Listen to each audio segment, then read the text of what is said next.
evening, District Attorney Carrie Brandenburg says she did all she could, ruling a controversial APD shooting justified.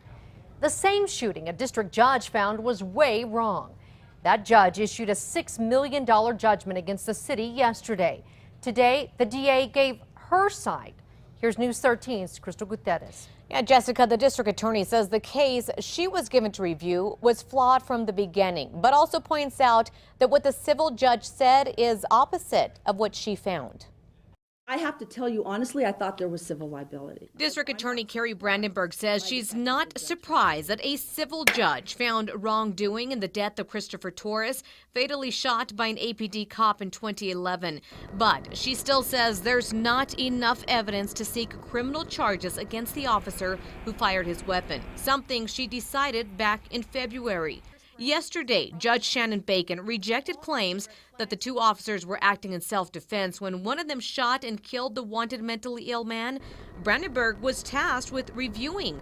Were the officers in fear for their safety? I have no reason not to believe that, given all of the facts of the case and given the law. Officers Richard Hilger and Chris Brown claimed Torres resisted arrest in his backyard, and during a struggle, he reached for Hilger's gun.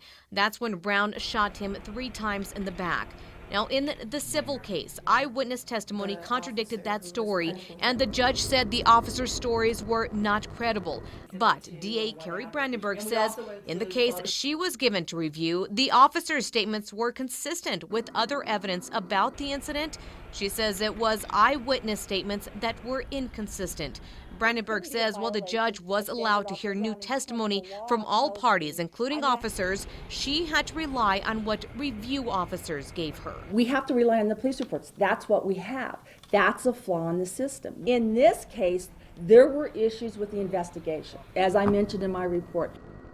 Now, Judge Bacon also said there was a lack of evidence that Torres reached for the officer's gun, including no fingerprints.